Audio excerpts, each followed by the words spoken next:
Shalom, మీకు సమాధానం కలుగునుగాక. మత్తయి సువార్త 19వ అధ్యాయము. యేసు ఈ మాటలు చెప్పి చాలించిన తరువాత గలిలయ నుండి యొర్దాను అద్దరినున్న యూదయ ప్రాంతములకు వచ్చెను. బహుజన సమూహములు ఆయనను వెంబడింపగా ఆయన వారిని అక్కడ స్వస్థపరిచెను. పరిసయ్యులు ఆయనను శోధింపవలెనని ఆయన వద్దకు వచ్చి, ఏ హేతు చేతనైనను పురుషుడు తన భార్యను విడనాడుట న్యాయమా అని అడుగగా, ఆయన సృజించినవాడు ఆది నుండి వారిని పురుషునిగాను స్త్రీనిగాను సృజించెననియు, ఇందు నిమిత్తము పురుషుడు తల్లిదండ్రులను విడిచి తన భార్యను హత్తుకొనును, వారిద్దరును ఏక శరీరముగా ఉందురని చెప్పెననియు మీరు చదవలేదా?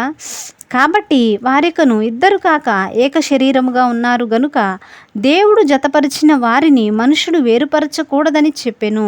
అందుకు వారు, అలాగైతే పరిత్యాగ పత్రికనిచ్చి ఆమెను విడనాడుమని మోషే ఎందుకు ఆజ్ఞాపించనని వారాయనను అడుగగా, ఆయన మీ హృదయ కాఠిన్యమును బట్టి మీ భార్యలను విడనాడ మోషే సెలవిచ్చెను గాని ఆది నుండి అలాగు జరగలేదు.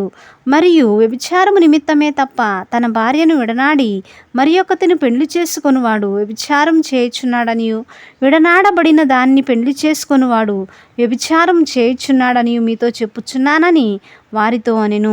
ఆయన శిష్యులు, భార్యాభర్తలకుండు సంబంధము ఇట్టిదైతే పెళ్లి చేసుకొనుట యుక్తం కాదని ఆయనతో చెప్పిరి. అందుకాయన, అనుగ్రహం నొందిన వారు తప్ప మరి ఎవ్వరునూ ఈ మాటలు అంగీకరింపనేరరు. తల్లి గర్భం నుండి నపుంసకులుగా పుట్టినవారు కలరు, మనుషుల వలన నపుంసకులుగా చేయబడిన నపుంసకులను గలరు. పరలోక రాజ్యము నిమిత్తము తమ్మును తామే నపుంసకులుగా చేసుకొనిన నపుంసకులను గలరు. ఈ మాటను అంగీకరింపగలవాడు అంగీకరించునుగాక అని వారితో చెప్పెను. అప్పుడు ఆయన వారి మీద చేతులుంచి ప్రార్థన చేయవలనని కొందరు చిన్నపిల్లలను ఆయన యొద్దకు తీసుకొని వచ్చిరి. ఆయన శిష్యులు తీసుకొని వచ్చిన వారిని గద్దింపగా, యేసు, చిన్నపిల్లలను ఆటంకపరచక వారిని నా యొద్దకు రానీయుడి, పరలోక రాజ్యము ఇలాంటి వారిదని చెప్పి వారితో చెప్పి వారి మీద చేతులుంచి అక్కడ నుంచి లేచిపోయెను. ఇదిగో, ఒకడు ఆయన యొద్దకు వచ్చి, బోధకుడా, నిత్యజీవం పొందుటకు నేను ఏ మంచి కార్యం చేయవలనని ఆయన అడిగెను.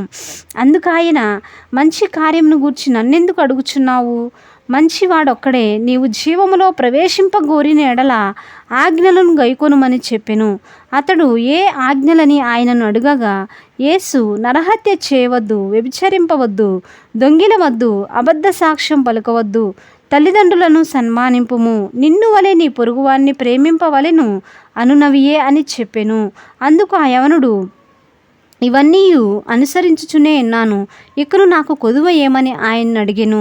అందుకు యేసు, నీవు పరిపూర్ణుడు వగుటకు కోరిన ఎడల పోయి నీ ఆస్తిని అమ్మి బేదలకిమ్ము, అప్పుడు పరలోకమందు నీకు ధనము కలుగును, నీవు వచ్చి నన్ను వెంబడించుమని అతనితో చెప్పెను. అయితే ఆ యవనుడు మిగుల ఆస్తి గలవాడు కనుక ఆ మాట విని వ్యసనపడుచు వెళ్ళిపోయెను. యేసు తన శిష్యులను చూచి, ధనవంతుడు పరలోక రాజ్యంలో ప్రవేశించుట దుర్లభమని మీతో నిశ్చయముగా చెప్పుచున్నాను. ఇదిగాక ధనవంతుడు పరలోక రాజ్యంలో ప్రవేశించుట కంటే సూది బెజ్జంలో ఒంటె దూరుట సులభమని మీతో చెప్పుచున్నానెను. శిష్యులు ఈ మాట విని మిక్కిలి ఆశ్చర్యపడి, అలాగైతే ఎవడు రక్షణ పొందగలడని అడుగగా, యేసు వారిని చూచి, ఇది మనుషులకు అసాధ్యమే గాని దేవునికి సమస్తమును సాధ్యమని చెప్పెను. పేతురు, ఇదిగో, మేము సమస్తమును విడిచిపెట్టి నిన్ను వెంబడించితిమి గనుక మాకేమి దొరుకునని ఆయనను అడుగగా, యేసు వారితో ఇట్లనెను, ప్రపంచ పునర్జనమందు మనుష్య కుమారుడు తన మహిమగల సింహాసనము మీద ఆసీనుడై ఉండునప్పుడు నన్ను వెంబడించిన మీరును 12 సింహాసనముల మీద ఆసీనులై ఇశ్రాయేలు 12 గోత్రముల వారికి తీర్పు తీర్చుదురు. నా నామము నిమిత్తము అన్నదమ్ములనైనను, అక్క చెల్లెండ్రనైనను, తండ్రినైనను, తల్లినైనను, పిల్లలనైనను, భూములనైనను, ఇండ్లనైనను విడిచిపెట్టిన ప్రతి వాడును 100 రెట్లు పొందును. ఇదిగాక నిత్య జీవము స్వతంత్రించుకొనును. మొదటివారు అనేకులు కడపటి వారగుదురు, కడపటి వారు మొదటివారగుదురు. ఆమేన్. దేవుని వాక్యాన్ని దీవించునుగాక.